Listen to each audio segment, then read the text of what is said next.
Hi guys, welcome back to our channel. ఈరోజు మన ఛానల్లో రెసిపీ వచ్చేసి గోంగూర చట్నీ ఎలా ప్రిపేర్ చేయాలో చూపించబోతున్నానండి.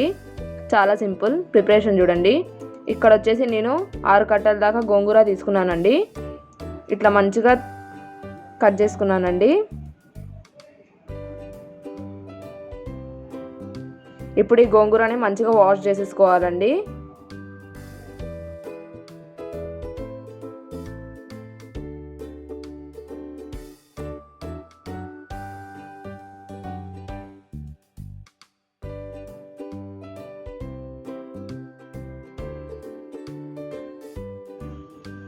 ఇక్కడ వచ్చేసి నేను ఒక 50 గ్రామ్స్ దాకా ఎండుమిర్చి తీసుకున్నానండి.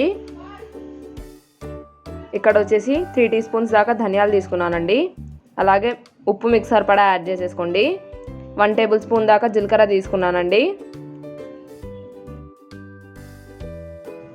ఇప్పుడు ముందుగా కడాయి పెట్టేసుకుందామండి. దీంట్లో ఆయిల్ యాడ్ చేసేసుకుందాం. ఇప్పుడు దీంట్లో మనం జీలకర్ర యాడ్ చేసేసుకుందామండి. అలాగే ధనియాలు కూడా యాడ్ చేసేసుకుందామండి.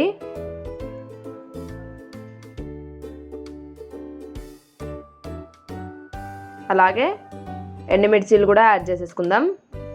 ఇప్పుడు ఈ అన్నిటిని మంచిగా కలిపేసుకోవాలండి. కొంచెం మంచిగా ఒక 2 మినిట్స్ దాకా ఫ్రై చేసేసుకోవాలి. కలర్ అనేది చేంజ్ అవుద్ది అండి, మీరు చూడొచ్చు. ఇప్పుడు పక్కన తీసి పెట్టేసుకుందామండి.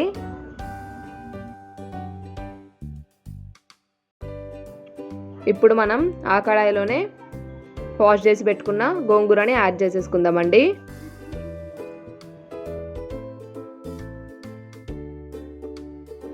మా ఛానల్ చూస్తున్నారా అండి? మా ఛానల్లో ఎవరైనా కొత్తగా ఉంటే మా ఛానల్ని సబ్స్క్రైబ్ చేసుకోండి. ఇంకా మీకు ఎలాంటి వీడియోస్ కావాలో నాకు కామెంట్ సెక్షన్ ద్వారా తెలపండి. మీకోసం తప్పకుండా ట్రై చేస్తాను.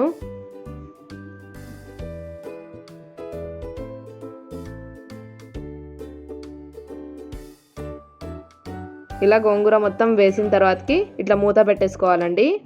ఒక 5 మినిట్స్ దాకా పెట్టేసుకుంటే మన గోంగూర అనేది మీరు చూడొచ్చండి మంచిగా మగ్గిపోయిద్ది.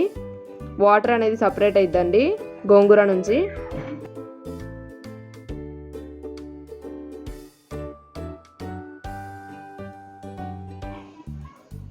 మళ్ళీ ఒక 5 మినిట్స్ దాకా మూత పెట్టేసుకుందామండి.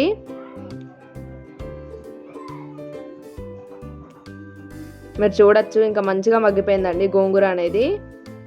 అలాగే దీంట్లో కొంచెం మనం ఆయిల్ యాడ్ చేసేసుకుందాం.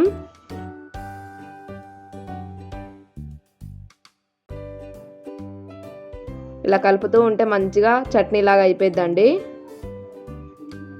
ఇప్పుడు దీంట్లో మనం సాల్ట్ యాడ్ చేసేసుకుందామండి. మళ్ళీ ఒక 2 మినిట్స్ దాకా ఇట్లా మూత పెట్టేసుకుందాం. మీరు చూడొచ్చండి గోంగూర అనేది మంచిగా మగ్గిపోయింది. ఇప్పుడు చల్లారనియాలండి. ఒక 10 మినిట్స్ దాకా పక్కన పెట్టేసుకుందాం. ఇప్పుడు ఇందాక పక్కన పెట్టుకున్న ఈ రోస్టెడ్ ధనియా, జీలకర్ర అలాగే ఎండుమిర్చిని పౌడర్ చేసుకుందామండి. ఇలా మిక్సీ పట్టేయాలండి. ఇప్పుడు దీంట్లో మనం గోంగూరను యాడ్ చేసేసుకుందామండి.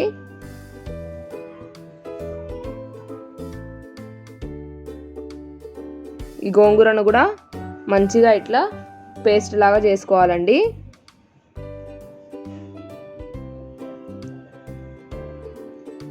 ఇప్పుడు ఒక బౌల్లోకి ట్రాన్స్ఫర్ చేసుకుందామండి.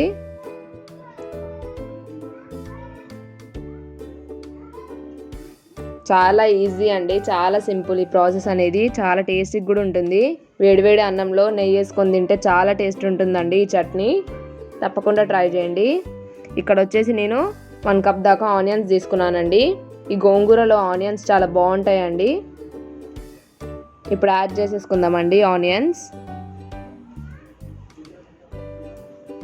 ఇప్పుడు మంచిగా కలిపేసుకోవాలండి. ఈ గోంగూర చట్నీ తప్పకుండా ట్రై చేయండి. ఈ చట్నీ ఎలా వచ్చిందో నాకు కామెంట్ సెక్షన్లో కామెంట్ చేయండి. ఉప్పు లాస్ట్లో చూసుకొని యాడ్ చేసుకోండి. ఈ చట్నీని తప్పకుండా ట్రై చేయండి. మా చట్నీ ఎలా వచ్చిందో కామెంట్ సెక్షన్లో కామెంట్ చేయండి. Thank you for watching.